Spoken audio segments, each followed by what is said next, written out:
हरे कृष्णा। चैतन्य चरितामृत आदि लीला अध्याय 7 और आज हम श्लोक नंबर 37 से पढ़ेंगे।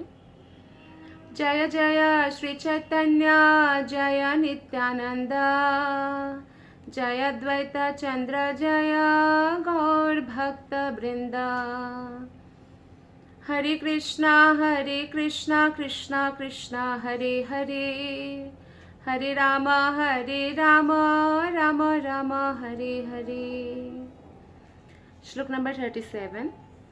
अपराध क्षमाइल डुबिल प्रेम जले, के बाइराइबे प्रभुर प्रेम महाजाले।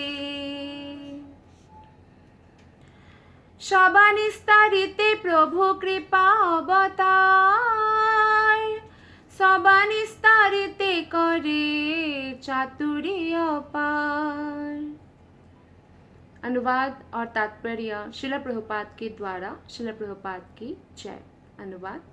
श्री चैतन्य महाप्रभु ने उन सबको क्षमा प्रदान की और वे सभी भक्ति के सागर में निमग्न हो गए, क्योंकि ऐसा कोई भी नहीं था जो श्री चैतन्य महाप्रभु के अद्वितीय प्रेम रूपी जाल से बच सके। तो जब भगवान श्री कृष्ण आज से 500 वर्ष पूर्व भक्त के रूप में, चैतन्य महाप्रभु के रूप में आते हैं, तो ऐसा उपाय करते हैं कि सभी लोग भक्ति में, भक्ति सागर में डूब जाए। लेकिन जो मायावादी है और जो निराकारवादी है, जो कृष्ण भक्ति से हमेशा बचते रहते हैं, उनको भी डुबाने के लिए चैतन्य महाप्रभु ने क्या किया? संन्यास ग्रहण किया। सन्यासी का विशेष सम्मान करते थे मायावादी भी, तो इसीलिए वो लोग भी डूब गए और चैतन्य महाप्रभु ने उन सबको क्षमा प्रदान किया। आदर्श आचार्य के रूप में श्री चैतन्य महाप्रभु सभी तरह के नास्तिकों तथा भौतिकतावादियों को वशीभूत करने के लिए उपाय निकालते रहते थे। आज भी जो भगवान के महान भक्त हैं, उनका एक ही चिंता होती है कि किस तरह से सब लोग ईश्वर प्रेमी बने। भगवान से प्रेम करते ही हमारे अंदर के सभी अवगुण दूर हो जाता है। तो इस तरह से पूरा संसार सुखी हो सकता है। श्री रूप गोस्वामी की संस्तुति है। तस्मात् केनाप्युपायेन मनः कृष्णे निवेशयेत्, सर्वे विधि निषेधास्युर् एतयोरेव किंकरः। एक आचार्य को ऐसा उपाय निकालना चाहिए जिससे लोग किसी न किसी प्रकार से कृष्ण भावना की ओर उन्मुख हो। सबसे पहले उन्हें कृष्ण भावना भावित बनना चाहिए और तब उन्हें सारे विधि विधानों से धीरे धीरे परिचित कराया जाना चाहिए। जैसा श्रील प्रभुपाद जी ने कहा, वैसा ही श्रील प्रभुपाद जी ने किया भी। श्रील प्रभुपाद भारत में प्रचार तो किया ही, लेकिन भारत के बाहर हर एक देश में हरि नाम का प्रचार किया, प्रशिक्षण दिया। जो भारतवासी नहीं भी है, उनके अंदर चारों पाप करने की जो प्रवृत्ति भी थी, मांस खाना, नशा करना, जुआ खेलना, अवैध यौन संबंध बनाना, वो सारे के सारे प्रवृत्ति को वो लोग छोड़ दिया, क्योंकि श्रील प्रभुपाद ने उनको धीरे धीरे भक्ति के सारी विधि विधानों से परिचित कराया। भक्ति में कोई आना चाहे और एकदम से आप उनको बोले कि नहीं, आप मांस नहीं खा सकते, आज से नशा नहीं कर सकते, रातों रात कुछ भी नहीं बदलने वाला। उनका जो ये परिवर्तन है वो अंदर से आना होगा। जब तक किसी का अंदर से रियलाइजेशन नहीं आएगा, हम कितना भी उनको ऊपर से चेंज करने की प्रयत्न करें, वो चेंज नहीं हो सकता है। जैसे हर माता पिता बच्चों को सही उपदेश ही देते हैं, लेकिन बच्चा जब बाहर पढ़ने जाता है तो वो कई सारे उपदेशों का पालन नहीं करता है, क्योंकि अंदर से वो इतना स्ट्रांग नहीं है। तो इसलिए अंदर से अगर हमें स्ट्रांग होना है तो हमें क्या करना होगा? पहले हरे कृष्णा कृष्ण कृष्ण हरे हरे, हरे राम राम राम हरे हरे, इस महामंत्र का कम से कम 16 माला ध्यान पूर्वक जप करना होगा। जितना अधिक श्रद्धा पूर्वक और ध्यान पूर्वक हम जप करेंगे उतना ही अधिक भगवान हमारे लिए रास्ता खोलते जाएंगे। तो चैतन्य महाप्रभु ने भी बहुत सारे उपाय निकाला ताकि लोग भक्त बन सके। श्रील प्रभुपाद जी इस तात्पर्य में बताते हैं, अतएव मैं सन्यासी होते हुए भी कभी कभी इन लड़कों तथा लड़कियों के विवाह कराने के कार्य में सम्मिलित होता हूँ। यद्यपि सन्यास के इतिहास में आज तक किसी भी सन्यासी ने अपने शिष्यों के विवाह में स्वयं भाग नहीं लिया है। तो सन्यासी विवाह में भाग नहीं लेते। सन्यासी या ब्रह्मचारी का विवाह में क्या काम है? गृहस्थों का काम है। लेकिन फिर भी सन्यासी होने के बाद भी श्रील प्रभुपाद क्योंकि गुरु है और जो पाश्चात्य देश के युवक युवती है वो बिना विवाह किए ही एक साथ रहने की आदी है, तो उनको विवाह का मतलब समझाया, प्रशिक्षित किया गया, शास्त्र के अनुसार कैसे रहना चाहिए रहन सहन सिखाया और इसलिए उनका वैदिक विवाह कराया, क्योंकि बाहर वैदिक विवाह किसी को पता ही नहीं है, तो प्रभुपाद को ही इंट्रोड्यूस कराना था। श्लोक नंबर 38 का अनुवाद है, श्री चैतन्य महाप्रभु समस्त पतितात्माओं का उद्धार करने के लिए प्रकट हुए, अतएव उन्होंने उन्हें माया के प्रभाव से मुक्त कराने के लिए अनेक उपाय ढूंढ निकाले। इसके तात्पर्य में श्रील प्रभुपाद जी बताते हैं, यूरोप तथा अमेरिका में लड़के तथा लड़कियां बिना रोक टोक के मिलते जुलते हैं। जैसे हमारे इंडिया में भी अभी बिना रोक टोक के ही मिलते जुलते हैं, लेकिन आज से कुछ साल पहले माता पिता का भी रोक टोक होता था। अगर बेटी बॉयफ्रेंड्स रख रहे हैं, मतलब फ्रेंड्स जो है उनका बॉयज़ है उनके साथ घूम रहे हैं, तो रोक टोक होता था। और यूरोप और अमेरिका में समान अधिकार प्राप्त होते हैं। जैसे यहाँ पे समान अधिकार प्राप्त पहले नहीं था। लड़कियों को शिक्षा दिया जाता था कि आप रात को घूमने मत जाया करो या ऐसे वस्त्र पहना करो, अपने शरीर को अच्छे से ढका करो, तो इसे सिर्फ रोक टोक होता था। तो ऐसा रोक टोक बाहर की कंट्रीज़ में नहीं है और इसीलिए पुरुषों को स्त्रियों से बिल्कुल अलग रखना संभव नहीं है। लेकिन श्रील प्रभुपाद कहते हैं कि हम अवैध यौन संबंध का कड़ाई से निषेध करते हैं। भारत में अभी भी अवैध यौन संबंध को बहुत बुरा माना जाता है और ये एक प्रकार से ब्लेसिंग्स है कि विवाह से पहले शारीरिक संबंध मना किया जाता है अभी भी समाज में, और विवाह के बाद अपने पत्नी या पति को छोड़कर किसी और के साथ शारीरिक संबंध रखना बहुत बुरा माना जाता है अभी भी। तो ये एक प्रकार से ब्लेसिंग्स है। हो सकता है कुछ सालों में ये भी ख़त्म हो जाए, क्योंकि कलयुग इतना तेज़ी से बढ़ जो रहा है, पर ये कोई अच्छी बात नहीं है।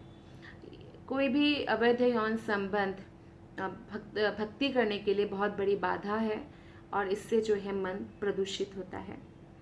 जो लड़के तथा लड़कियां विवाहित नहीं हैं उन्हें ना तो एक साथ सोने दिया जाता है ना साथ साथ रहने दिया जाता है। लेकिन बाहर में ऐसा नहीं माना जाता था जब प्रभुपाद वहाँ पे गए थे। तो हर मंदिर में उनके रहने की पृथक पृथक व्यवस्था है। अभी जब प्रभुपाद गए तो उन्होंने पृथक पृथक व्यवस्था किया, उनको समझाया और फॉलो भी करते हैं प्रभुपाद को। गृहस्थ मंदिर के बाहर रहते हैं क्योंकि पति पत्नी को मंदिर में एक साथ सोने नहीं दिया जाता है, और जो ब्रह्मचारी है वो लोग मंदिर में रहते हैं, क्योंकि मंदिर बहुत ही पवित्र जगह है, तो उसकी पवित्रता हमेशा बनाए रखना चाहिए। श्लोक नंबर 39, तबे निज भक्त कैला जतम लेच्छ आदि सबे राइल मात्र काशीर मायाबादी। बृंदावन जाइते प्रभु रहिला काशीते मायावादी गण तारे लागिल निंदिते। सभी लोग यहाँ तक कि म्लेच्छ तथा यवन, म्लेच्छ मांस खाते हैं, यवन गो मांस खाते हैं, वो भी श्री चैतन्य महाप्रभु के भक्त बना लिए गए। वो लोग भी महाप्रभु की भक्ति में लीन हो गए। केवल शंकराचार्य की निर्विशेषवादी मायावादी जो है वो बचते रहे। इस श्लोक में स्पष्ट इंगित हुआ है कि यद्यपि श्री चैतन्य महाप्रभु ने मुसलमानों तथा अन्य म्लेच्छों को अपना भक्त बना लिया था, यवन का अर्थ है, उस समय भी यवन था, तो यवन का मतलब होता है जो मुस्लिम परिवार में जन्म लिया है, जो गौ मांस आदि खाते हैं, तो उनको भी महाप्रभु ने भक्त बना लिया था। किंतु शंकराचार्य जैसे निर्विशेषवादी जो उनके अनुयायी है, जो मायावादी है, निराकारवादी है, वो नहीं बदलना चाहते थे अपने आप को। चैतन्य महाप्रभु ने संन्यास आश्रम ग्रहण करने के बाद अनेक कर्मनिष्ठों, सकाम कर्म में लिप्त रहने वालों, यानी सकाम कर्म मतलब मुझे ये फल चाहिए तभी ये काम करूँगा, ऐसे जो लिप्त रहते हैं, सार्वभौम भट्टाचार्य जैसे महान तार्किकों, जो तार्किक है, आर्गुमेंट करते हैं शास्त्रों के बेसिस पर, उनको भी भक्त बनाया। प्रकाशानंद सरस्वती जैसे निंदकों, जगाए मधाय जैसे पाषंडियों, अभक्तों, और मुकुंद तथा उनके मित्र जैसे अधम पडुयायु, अधम विद्यार्थियों को अपने संप्रदाय में परिवर्तित किया। ये सभी धीरे धीरे भगवान के भक्त बन गए। यहाँ तक कि पठान मुसलमान भी बन गए भक्त।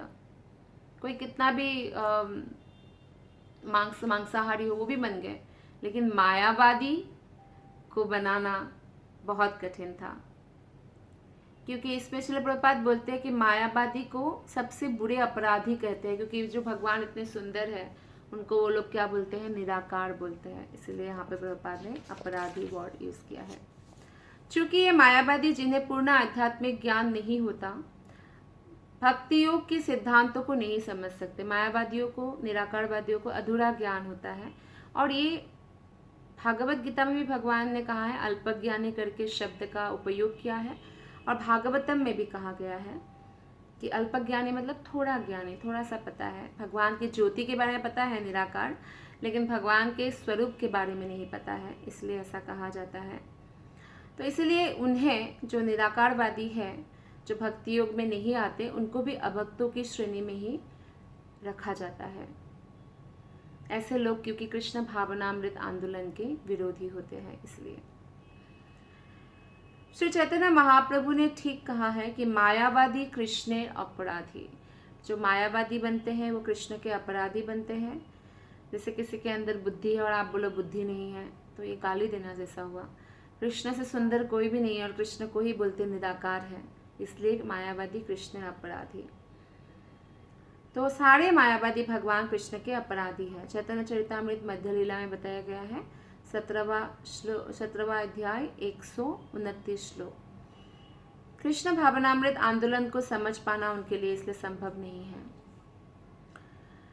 श्लोक नंबर 40 में बताया गया है कि जब श्री चैतन्य महाप्रभु वृंदावन जाते समय वाराणसी से होकर गुजर रहे थे, तो मायावादी सन्यासी दार्शनिकों ने अनेक प्रकारों से उनकी निंदा की। सन्यासी बन गए थे ना महाप्रभु, तो महाप्रभु की निंदा किया। क्या बोल के निंदा किया? 41 श्लोक से अब हम पढ़ेंगे। सन्यासी होया करे गायन नाचन, ना करे वेदांत पाठ, करे संकीर्तन। मूर्ख सन्यासी निज धर्म नाही जाने, भावुक होया फेरे भावुके रसने। तो बोल रहे हैं कि सन्यासी होकर, चैतन्य महाप्रभु के बारे में बोल रहे हैं कि सन्यासी होकर भी वो वेदांत के अध्ययन में रुचि नहीं लेता। वेदांत का अध्ययन करना चाहिए, उसमें कोई रुचि नहीं है सन्यासी होकर, किंतु इसके बदले क्या करते हैं? नाचते हैं, गाते हैं, हरे कृष्ण महामंत्र का संकीर्तन करते हैं। हरे कृष्णा कृष्ण कृष्ण हरे हरे, हरे राम राम राम हरे हरे। ऐसे नाचते हैं, गाते हैं उच्च स्वर में। बोलते कैसा सन्यासी, वेदांत में रुचि लेना चाहिए, नाचते गाते रहते हैं। श्रील प्रभुपाद इसके तात्पर्य में बताते हैं, हम पुस्तकें लिखते और छापते रहते हैं और हमारे अनुयायी उन्हें पढ़ते हैं तथा विश्व भर में वितरित करते हैं। कौन सा पुस्तक? भक्ति पुस्तक, जो भक्ति सिखाते हैं। कोई भी मायावादी संप्रदाय इतनी पुस्तकें प्रस्तुत नहीं कर सकता। किस टॉपिक पर प्रस्तुत करेंगे पुस्तकें? तो जितनी प्रभुपाद ने किया है उतना कोई मायावादी संप्रदाय नहीं कर सकता है, या जो भी वैष्णव संप्रदाय ने किया है। फिर भी मायावादी हम पर दोषारोपण करते रहते हैं। प्रभुपाद कहते हैं कि हम अध्ययन में रुचि नहीं रखते। कितना अध्ययन एक भक्त करते हैं और फिर भी मायावादी लोग सोचते हैं कि भक्त अध्ययन नहीं करते, उनको ज्ञान नहीं है। अभी भी इस्कॉन में जितने भी भक्त हैं, हर कोई डेली कम से कम 1 घंटा तो शास्त्र पढ़ते ही है, फिर भी बोलते हैं कि अध्ययन नहीं करते। वास्तव में ऐसे व्यक्ति ये समझते ही नहीं कि वेदांत का क्या तात्पर्य है। श्रील प्रभुपाद तो दिन रात पढ़ते थे, तो श्रील प्रभुपाद जितने बड़े वेदांती कौन होंगे। लेकिन मायावादी वेदांत का सही अर्थ नहीं समझते। भगवत गीता में 15वां अध्याय 15वां श्लोक में कृष्ण कहते हैं, वेदैस्य सर्वैरहमेव वेद्यो वेदांतकृत वेद वेद एव चाहम, यानी सभी वेदों के द्वारा मुझे जाना जाता है। जब कृष्ण को जानने के लिए ही वेद है तो कुछ और क्यों ढूंढते हैं मायावादी। निस्संदेह में वेदांत का संग्रह करने वाला हूँ और मैं ही वेदों का ज्ञाता हूँ। भगवान कृष्ण ही वेदों का ज्ञाता है, भगवान कृष्ण ने ही वेद दिए हैं और वेदों द्वारा जानने योग्य भी स्वयं भगवान कृष्ण ही हैं। भगवान कृष्ण ही वेदांत के वास्तविक संग्रह करता है। इसलिए जो कृष्ण कहते हैं वही वेदांत दर्शन है। यद्यपि मायावादी लोग पूर्ण पुरुषोत्तम भगवान द्वारा प्रस्तुत किए गए उस वेदांत के ज्ञान से विहीन होते हैं। उनके द्वारा वेदांत जो है वो कुछ और है, जबकि श्रीमद् भागवत के ही दिव्य रूप है। फिर भी मायावादी ऐसा नहीं मानते। उनके द्वारा वेदांत दर्शन को विकृत रूप में प्रस्तुत किए जाने के बुरे प्रभावों का पूर्वानुमान करके ही श्रील व्यासदेव ने वेदांत सूत्र के भाष्य के रूप में श्रीमद् भागवत संकलन किया और श्रीमद् भागवत में साफ साफ कृष्ण भक्ति करने के लिए बताया। मायावादियों का यह आरोप है कि भक्तगण वेदांत का अध्ययन नहीं करते, जो पूर्ण रूपेण गलत है, क्योंकि वेदांत भाष्य वेदांत क्या है जो व्यासदेव ने दिया है, श्रीमद् भागवतम है और भक्त दिन रात भागवत की अध्ययन करते हैं। कई सारे भक्त हैं जो 8-8 घंटा तक अध्ययन करते हैं, साधना करते हैं, सेवा करते हैं।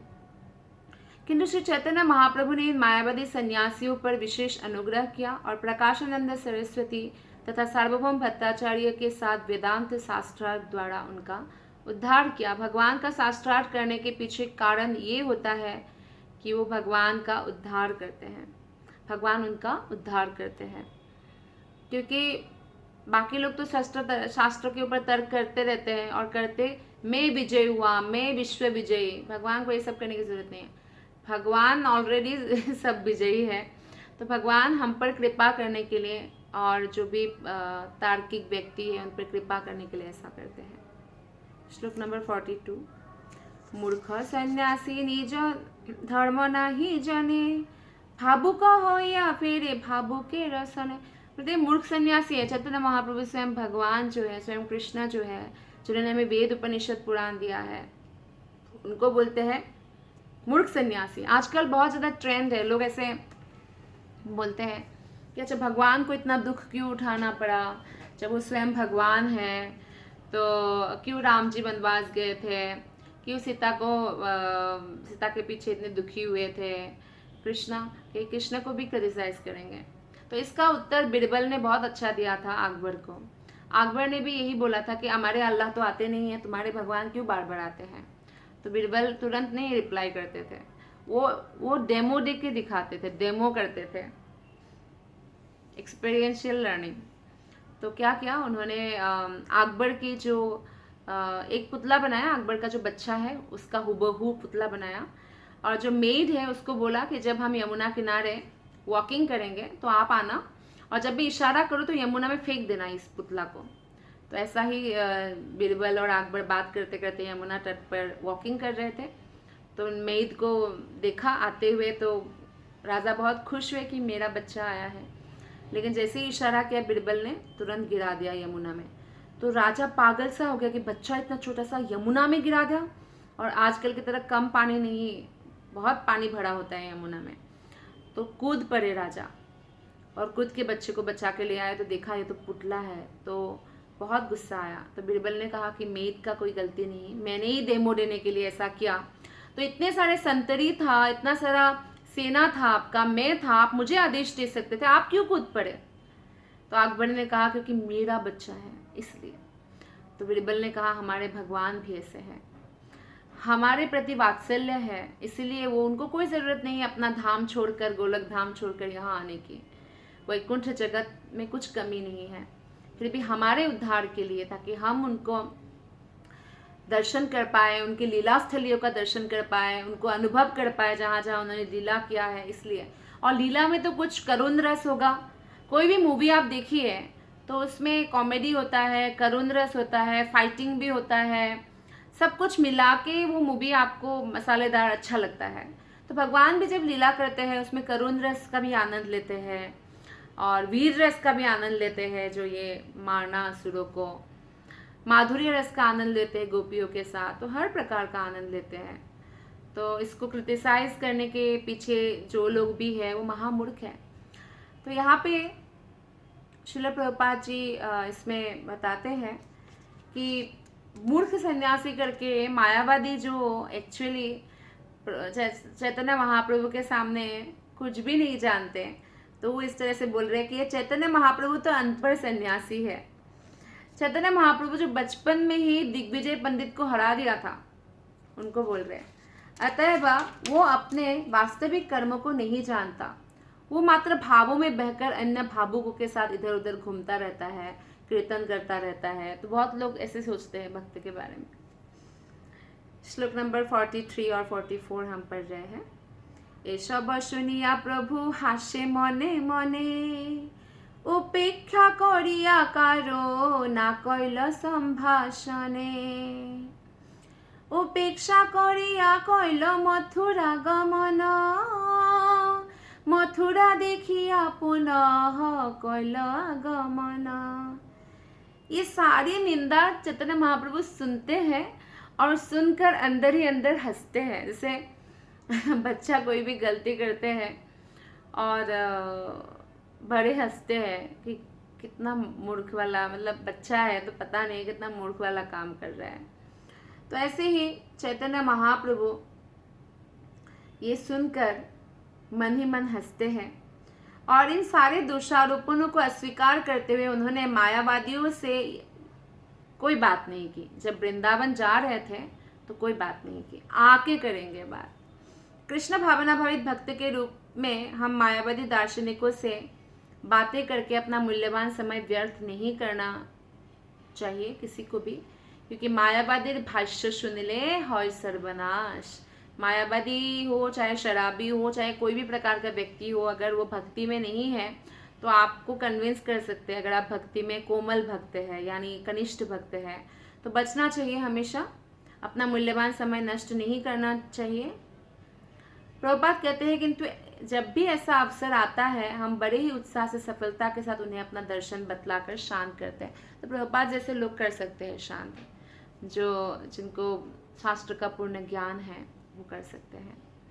तो इस प्रकार वाराणसी मायावादियों की निंदा की उपेक्षा करते हुए श्री चैतन्य महाप्रभु मथुरा की ओर आगे बढ़े और मथुरा जाने के बाद वे पुनः उस स्थिति का सामना करने के लिए लौट आए। कहाँ? वाराणसी, काशी। काशी, वाराणसी, बनारस एक ही जगह है। श्लोक नंबर 45। काशी ते लेखक शूद्र श्री चंद्रशेखर, तार घरे रहिला प्रभु स्वतंत्र ईश्वर, तपन मिश्रेर घरे भिक्षा निर्वाहन, सन्यासीर संगे नाही माने निमंत्रण। तो इस बार से चैतन्य महाप्रभु चंद्रशेखर नामक शूद्र या कायस्थ के घर पर रुके, क्योंकि पूर्ण पुरुषोत्तम भगवान के रूप में वो पूर्णतः स्वतंत्र है। जब कोई सन्यासी है तो उनसे ये एक्सपेक्ट किया जाता है कि वो ब्राह्मण के घर में ही रुके, ब्राह्मण के घर में ही खाए, लेकिन वो स्वतंत्र ईश्वर है। जिन भक्तों का उनके प्रति प्रेम है वो वहाँ रुकेंगे। उनके लिए कोई भी जाति वाती नहीं होता है, टचेबल अनटचेबल नहीं होता है।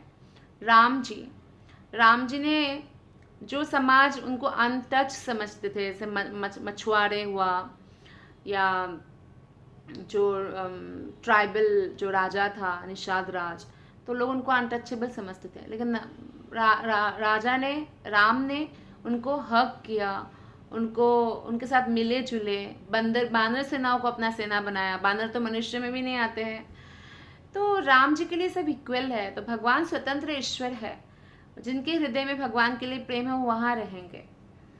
तो इस बार श्री चैतन्य महाप्रभु चंद्रशेखर नामक एक कर्मचारी के घर पे रुके। सन्यासी है तो लोग उनको क्रिटिसाइज तो करेंगे कि शूद्र के घर में रुके। एक्चुअली 500 वर्ष पूर्व बंगाल में ब्राह्मण कुल में जन्मा हुआ व्यक्ति को छोड़कर वो बाकी सबको एक ही नाम से बुलाते थे, शूद्र, है ना। जबकि क्षत्रिय, वैश्य ये भी उच्च जाति में माना जाता है शास्त्रों के हिसाब से, लेकिन उनको भी क्या मानते थे, शूद्र। तो इसलिए इस श्लोक में ऐसा वर्ड का उपयोग होता है। लेकिन भगवान की नज़र में कोई जाति भेद नहीं होता है। तो चैतन्य महाप्रभु ये सब बनावटी सिद्धांत को नहीं मानते थे, जिसे कुछ स्वार्थी लोग ने समाज में लागू कर दिया था। जो ब्राह्मण कुल में जन्मा है वो लागू कर दिया था कि नहीं, हम ब्राह्मणों को छोड़कर बाकी सब शूद्र हैं। तो चैतन्य महाप्रभु के समय से ही बंगाल का राजा बल्लाल सेन निजी ईर्ष्या के कारण सुवर्ण बनिक जाति की भर्त्सना करता था। और सुवर्ण बनिक जाति जो है वो बंगाल की अत्यंत धनवान जाति है, क्योंकि ये साहूकार है और सोने चांदी का व्यापार करते थे, बिजनेसमैन थे, तो वेरी रिच। इसलिए बल्लाल सेन जो राजा थे वो सुवर्ण बनिक साहूकारों से धन उधार लेता था, किंतु जब वो दिवालिया हो गया तो उनके पास धन ही नहीं बचा, तो कब तक वो बिजनेसमैन लोग उनको पैसा देंगे, बंद कर दिया। इसलिए राजा नाराज हो गए और उसने सुवर्ण बनिक जो समाज है उसको क्या घोषणा कर दिया, इस शूद्र है, ऐसे घोषणा किया। उसने ब्राह्मणों को भी इससे प्रेरित किया और सुवर्ण बनिकों को वेदों के अनुयायी मानने से इनकार कर दिया। तो कुछ ब्राह्मणों ने राजा की बात माना और इस तरह से बातें चलती गई। ब्राह्मणों में भी मतभेद हो गया। इसलिए जिन लोगों ने, जो बिजनेस क्लास थे सुवर्ण बनिक जाति का, उन्होंने समर्थन किया, जिन लोगों ने, उन्हें भी ब्राह्मण जाति से निकाल दिया गया, जबकि वो ब्राह्मण में ही पैदा हुए थे। और आज भी ये पक्षपात चलता ही रहता है, लेकिन भक्ति के मामले में ये सब काम नहीं आता। तो आज भी बंगाल में ऐसे बहुत से वैष्णव परिवार हैं जो जन्मजात ब्राह्मण नहीं है, लेकिन वैष्णव तंत्रों के अनुसार शिष्य को दीक्षा देते हैं। यज्ञोपवीत प्रदान करने के कार्य में भी वो आचार्यों के भांति व्यवहार करते हैं, और ऐसा शास्त्रों के अनुसार उचित है, क्योंकि ब्राह्मण बनना कोई जन्मजात क्वालिफिकेशन नहीं है। जैसे डॉक्टर बनना, जज बनना नहीं होता है, उसके लिए क्वालिफिकेशन एक्वायर करना होता है, अर्न करना होता है, अर्जन करना होता है, तभी वो ब्राह्मण कहा जाता है। जैसे यहाँ पे उदाहरण दिया है श्रील प्रभुपाद ने, ठाकुर रघुनंदन आचार्य, ठाकुर कृष्णदास, नबनी होडा तथा रसिकानंद देव श्यामानंद प्रभु के शिष्य, इनके परिवारों में यज्ञोपवीत संस्कार होता है, जैसा कि कट्टर जाति गोस्वामियों में होता है। और यह प्रथा विगत 300-400 वर्षों से चली आ रही है। वे ब्राह्मण परिवारों में उत्पन्न लोगों को अपना शिष्य बनाते हैं और वे प्रामाणिक गुरु है। कोई भले ही ब्राह्मण परिवार में उत्पन्न ना हुआ हो, पर अगर वो प्रामाणिक वैष्णव संप्रदाय से दीक्षित होकर आचार्य की भूमिका पालन कर रहे हो, तो वो समस्त ब्राह्मणों को भी दीक्षा प्रदान कर सकते हैं। जय कृष्ण तत्ववेत्ता से गुरु है, किबा शूद्र किबा न्यासी शूद्र के निर्णय, किबा विप्र किबा न्यासी शूद्र के निर्णय। विप्र ब्राह्मण हो, सन्यासी हो या शूद्र हो, अगर वो कृष्ण तत्ववेत्ता है तो वो गुरु बन सकते हैं, अन्यथा नहीं। तो ऐसे बहुत सारे वैष्णव है जो प्रामाणिक गुरु हैं और विग्रह के साथ शालिग्राम शिला की पूजा करते हैं। तो इसलिए जब प्रभुपाद जी जब बाहर गए, अमेरिका गए, ऑस्ट्रेलिया गए, जर्मन, जापान, हर जगह गए और अफ्रीका गए, बहुत सारे उनके शिष्य बने और उन्होंने पूरी शुद्धता के साथ वैष्णव धर्म का पालन करना शुरू किया और भक्ति में बहुत आगे बढ़ गए और बाद में वो गुरु भी बने। अभी गुरु रूप में है, बहुत सारे प्रभुपाद के डिसाइपल जो भारत में जन्म भी नहीं लिया है, तो वो भी प्रामाणिक गुरु है। तो शास्त्र के अनुसार प्रामाणिक गुरु कोई भी बन सकता है जो कृष्ण तत्ववेत्ता हो, क्योंकि ब्राह्मण एक गुण है, कोई जाति नहीं है। और कर्म चातुर्वर्ण्यम मया सृष्टम गुना कर्म विभागश, गुण और कर्म के हिसाब से ही जो है वर्ण डिवाइड किया गया है। और जो भी भक्तों में जाति बुद्धि करते हैं वो बहुत बड़ा अपराध है कि वैष्णव, ये वैष्णव कौन से जाति का है, कौन से जाति का नहीं है, उसके हिसाब से जो सोचते हैं वो निश्चित रूप से नरक जाता है, ये भी शास्त्र में बताया गया है। तो इस तरह से प्रभुपाद ने भी इतने सारे जो अमेरिकन उनके शिष्य है, सन्यासी है, 50 साल से सन्यासी है, वो अभी गुरु रूप में है, वो शास्त्रों के अनुमोदन के हिसाब से ही बनाया। श्लोक नंबर 46 से हम अभी पढ़ रहे हैं, 46 और 47 नहीं, 46 हमने पढ़ लिया, तो 46 का पहले अनुवाद पढ़ते हैं। सैद्धांतिक तौर पर श्री चैतन्य महाप्रभु तपन मिश्र के घर पर भोजन करते थे, क्योंकि सिद्धांत यही है ब्राह्मण के घर में भोजन करें। रुकते थे चंद्रशेखर के घर में, भोजन करते थे तपन मिश्र के घर में। लेकिन अन्य सन्यासियों से, मायावादी सन्यासियों से मिलते जुलते नहीं थे, ना ही उनका निमंत्रण स्वीकार करते थे। अगर वो बुलाए भी तो भी स्वीकार नहीं करते थे। श्री चैतन्य महाप्रभु का यह आदर्श आचरण सिद्ध करता है कि वैष्णव सन्यासी ना तो मायावादी सन्यासियों का निमंत्रण स्वीकार कर सकता है, ना उनसे घुल मिल सकता है। तो वैष्णव और मायावादी में कभी भी मेल जोल नहीं हो सकता है। जैसे उदाहरण दिया गया है कि एक सती स्त्री है और एक व्यभिचारी स्त्री है, इन दोनों का जो व्यू पॉइंट है कभी नहीं मिलता है ना। जैसे एक वेश्या है और एक सती स्त्री है, उन दोनों का व्यू पॉइंट कभी नहीं मिलेगा। वेश्या मतलब बहुत सारे पुरुषों के साथ जो संबंध रखती है, और जो एक सती स्त्री जो अपने पति के प्रति ही लॉयल एंड फेथफुल है, तो इन दोनों का व्यू पॉइंट कभी नहीं मिलेगा, ना ही एक दूसरे को दोनों पसंद करेंगे। ठीक उसी प्रकार से जैसे नास्तिक और आस्तिक टोटली अलग होते हैं, वैसे ही मायावादी और भगवान के भक्त का व्यू पॉइंट कभी नहीं मिल सकता। इसलिए दोनों आपस में ना मिलते हैं, ना जुलते हैं, ना घुल मिल सकते हैं, क्योंकि भक्त भगवान के साकार रूप की पूजा करते हैं अच्छे विग्रह के रूप में, और मायावादी उनको साकार मानते ही नहीं है, तो कैसे हो सकता है, राइट। श्लोक नंबर 47 एंड 48। सनातना गोसाई आसी ताहाई मिलीला, तार शिक्षा लागी प्रभु दुमास रहिला,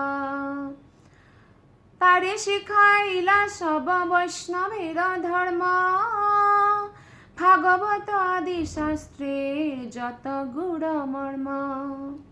सब सनातन गोस्वामी बंगाल से आए तो वे श्री चैतन्य महाप्रभु से तपन मिश्र के ही घर पर मिले थे, जहाँ श्री चैतन्य महाप्रभु उन्हें भक्ति की शिक्षा देने के लिए लगातार 2 मास तक रहे। तो सनातन गोस्वामी मुसलमान राजा के वहाँ पे मंत्री थे, और वहाँ से वो एक प्रकार से अपना जॉब छोड़कर आ गए थे, बनारस आए थे। और तपन मिश्रा के घर में, अभी भी आप बनारस जाएंगे तो तपन मिश्रा का घर है वहाँ पे, वहाँ दर्शन करने ज़रूर चाहिए, जहाँ चैतन्य महाप्रभु मिले थे सनातन गोस्वामी से, और भक्ति की शिक्षा देने के लिए लगातार 2 मास तक रहे सनातन गोस्वामी के साथ। जो है एक प्रकार से सनातन गोस्वामी को उन्होंने बहुत सारी शिक्षा प्रदान किया। श्री चैतन्य महाप्रभु ने सनातन गोस्वामी को गुरु शिष्य परंपरा में शिक्षा प्रदान की। उनकी अत्यंत सुप्रसिद्ध पुस्तक हरि भक्ति विलास श्री चैतन्य महाप्रभु की शिक्षाओं के अनुसार लिखी गई है, जिसमें वैष्णवों के लिए निर्देश दिए गए हैं।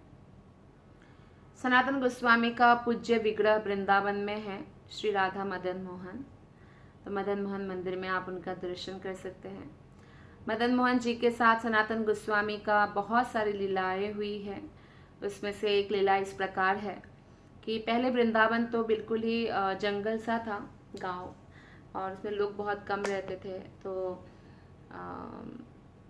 500 साल पहले की बात कर रहे हैं हम लोग।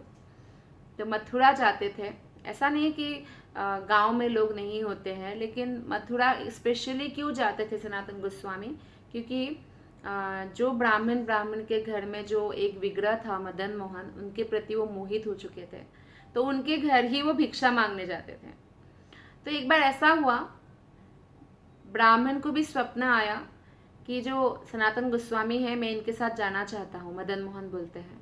और सनातन गोस्वामी को भी स्वप्न आया कि मुझे वहाँ से ले आके आपके साथ रखो। तो जब नेक्स्ट डे सनातन गोस्वामी भिक्षा मांगने गए तो ब्राह्मण ने भी कहा कि हमें स्वप्न आया था, तो आप ले जाइए मदन मोहन को। और सनातन गोस्वामी को तो आया ही था, जब दोनों को आया यानी मदन मोहन जाना चाहते हैं। तो सनातन गोस्वामी तो भिक्षा मांगते थे, आटा मिलता था, सूखा आटा बाटी बनाते थे, भगवान को ऐसे खिलाते थे और खुद भी खाते थे। भगवान हाथ से खाते थे सनातन गोस्वामी से खुद, जैसे हमसे कोई हाथ से लेके खाए वैसा। तो एक दिन 1 साल तक भगवान ने ऐसा ही खाया, आटा का बाटी सूखा सूखा, उसमें ना नमक है ना चीनी है ना कुछ है। तो एक दिन भगवान ने कहा 1 साल बाद खाने के बाद बोला कि अरे थोड़ा सा नमक तो मिलाओ आटे में बाबा। तो सनातन गोस्वामी ने कहा पहले ही मैं बोलता था कि मेरे साथ आप मत रहो, आपको कुछ भी नहीं मिलेगा आपके हिसाब से जो खाना पीना। अब मैं हूँ सन्यासी, मैं हूँ बैरागी, और आज आप मुझसे आटा मांग रहे, आज से आप मुझे नमक मांग रहे हो कि आटे में नमक मिला दो। कल चीनी मांगोगे, मैं कहाँ से लाऊंगा, मैं भिक्षा मांग के मधुकरी करके मैं खाता हूँ।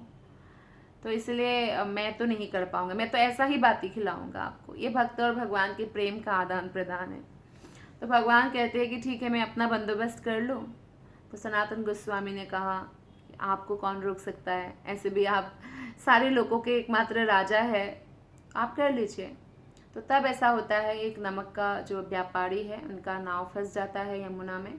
तो ब्रजवासी बोलते हैं कि आप सनातन गोस्वामी जो बाबा है बहुत बड़े, उनसे बात करो, वो हेल्प कर देंगे। सनातन गोस्वामी कहते हैं मैं कैसे हेल्प करूँगा, मैं ऐसे ही पतला दुबला हूँ, आप मदन मोहन से हेल्प मांगिए। तो फिर मदन मोहन को बोलते हैं कि मेरा अगर ये नाव चल गया, फंसा हुआ निकल गया, और जितना भी मुनाफा होगा उससे मैं आपका बहुत बड़ा भव्य मंदिर बनाऊंगा। तो 3 गुना ज़्यादा मुनाफा हुआ, और उससे इतना बड़ा जो मंदिर वृंदावन में अभी है मदन मोहन का, उन्होंने ही बना के दिया, व्यापारी ने। तो ये सनातन गोस्वामी के साथ भगवान ने ऐसा लीला किया। और भी बहुत सारी लीलाएं हैं। सनातन गोस्वामी इतने प्रिय है भगवान के कि सनातन गोस्वामी रोज ही गोवर्धन की परिक्रमा करते थे, और बूढ़े हो गए तो भी करते थे। तो भगवान ने स्वयं आके बाल रूप में आके उनको एक शिला दिया, गोवर्धन शिला, जिसमें बांसुरी का चिन्ह है, गाय के पैर का कुखुड़ चिन्ह है, गाय के बछड़े का, और कृष्ण के पद चिन्ह है। और बोला कि इस शिला का 4 बार परिक्रमा करने से गोवर्धन परिक्रमा 1 बार करने का फल मिलेगा। तो वो शिला भी मिलता है, वहाँ पे रखा हुआ है राधा दामोदर मंदिर में, जहाँ पे राधा दामोदर मंदिर का अगर आप 4 बार परिक्रमा करते हैं तो 1 बार गोवर्धन पर्वत का परिक्रमा का फल मिलता है। तो सनातन गोस्वामी के साथ और भी बहुत सारे हम, जैसे सनातन गोस्वामी को बहुत मानते थे वृंदावन वासी। जब सनातन गोस्वामी ने आप प्रकट हो गए, शरीर छोड़ दिया, तो सारे वृंदावन वासियों ने जैसे पिता के जाने पर बाल मुंडवा लेते हैं ना, वैसे मुंडवाया था।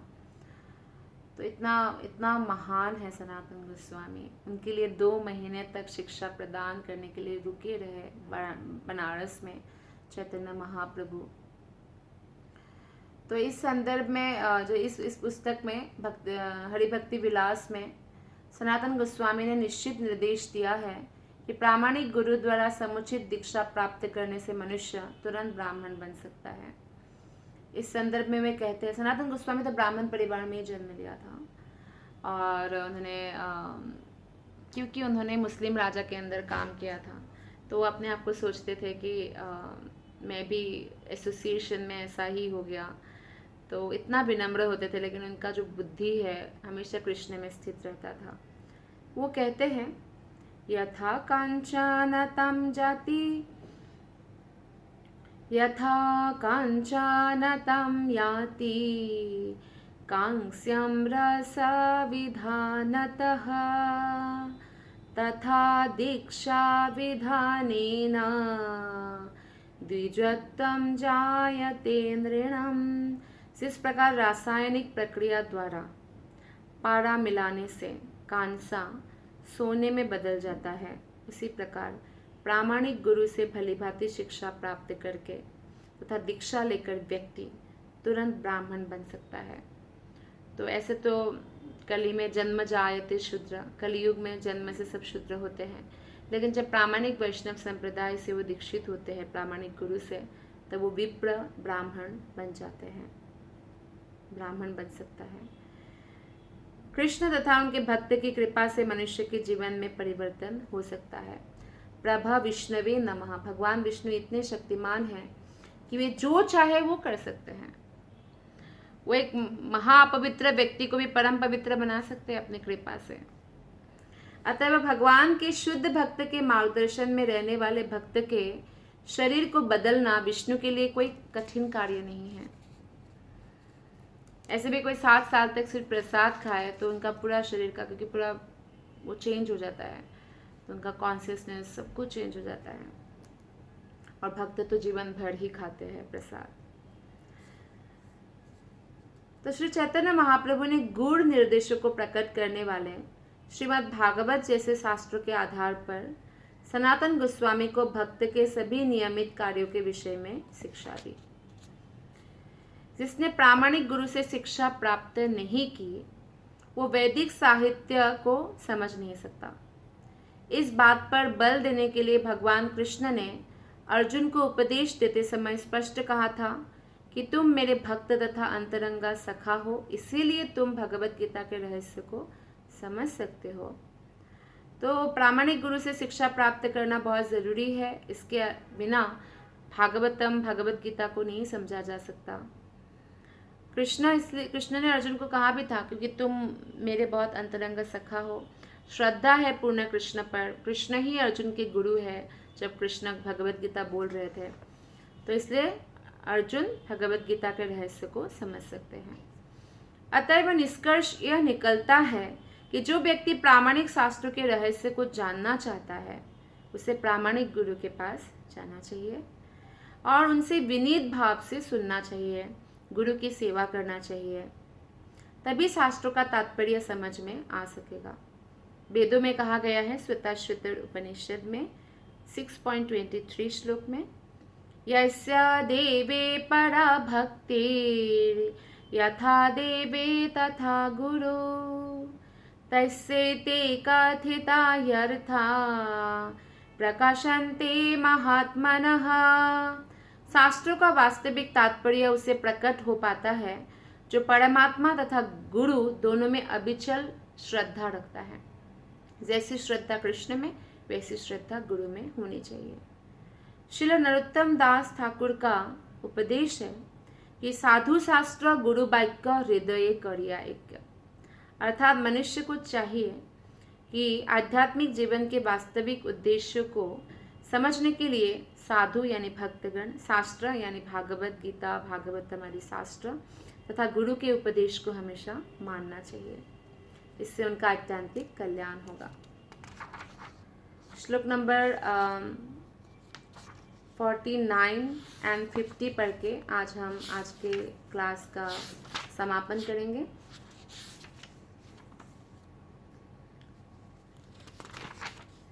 इतिमध्ये चंद्रशेखर मिश्र तपन दुखी होया प्रभु पाय कैल निवेदन।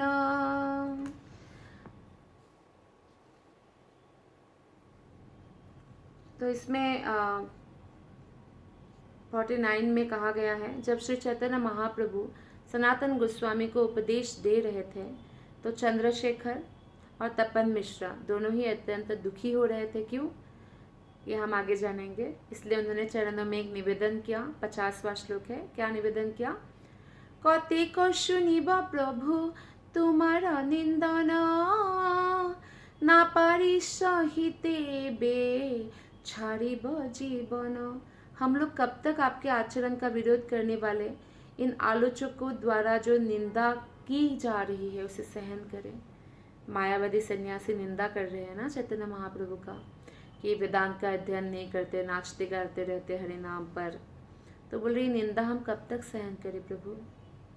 भक्त भगवान की निंदा सहन नहीं कर सकते। सती देवी अपने पति शिव जी की निंदा नहीं सहन कर पाई थी, शरीर त्याग दिया था। तो इसलिए ऐसी निंदा सुनने से चंद्रशेखर और तपन मिश्रा बोल रहे हैं यही अच्छा होगा कि हम अपना प्राण त्याग दें। इतना दुख होता है भगवान की निंदा सुनने पर भक्त को। तो भक्त हमेशा अपना अपमान सहन कर लेते हैं, लेकिन भगवान का और दूसरे भक्तों का अपमान सहन नहीं कर पाते हैं।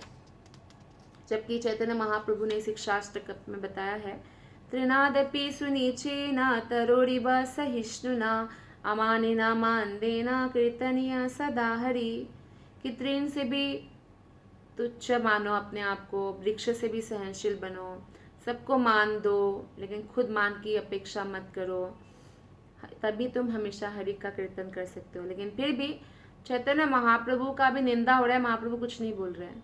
लेकिन जब जगाई मधाई ने नित्यानंद प्रभु को हर्ट कर दिया था, मारा था, तो सुदर्शन चक्र निकाल दिया था, सहन नहीं किया था।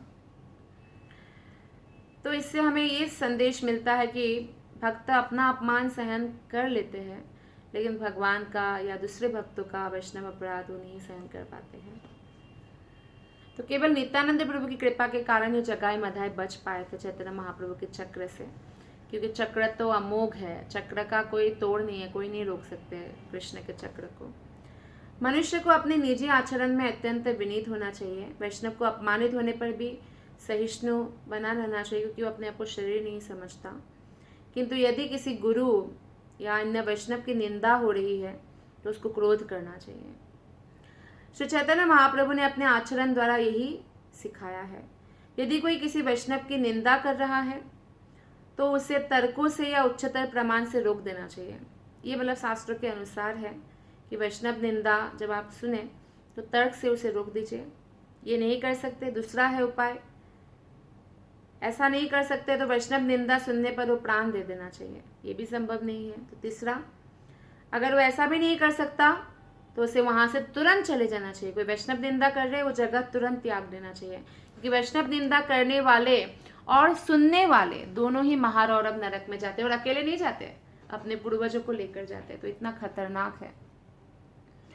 जब श्री चैतन्य महाप्रभु बनारस तथा काशी में थे तो मायावादी सन्यासी उनका बहुत निंदा कर रहे थे कि सन्यासी होकर वेदांत अध्ययन नहीं करते, कीर्तन करते रहते हैं, नृत्य करते रहते हैं। तो ये आलोचना तपन मिश्र और चंद्रशेखर जैसे भक्तों से नहीं सही जा रही थी, असह्य हो गया था। इसीलिए उन्होंने महाप्रभु के चरणों में निवेदन किया कि कुछ कीजिए, क्योंकि हमारा प्राण हम धारण नहीं कर पा रहे। निंदा सहन करना ज़्यादा तकलीफ हो रहा है, प्राण धारण, प्राण छोड़ देना आसान लग रहा है। तो इस तरह से निवेदन किया। तो अगले क्लास में हम देखेंगे कि महाप्रभु उनके जो प्रार्थना है उसका किस प्रकार उत्तर देते हैं। तो आप सबका बहुत बहुत धन्यवाद। हरे कृष्ण।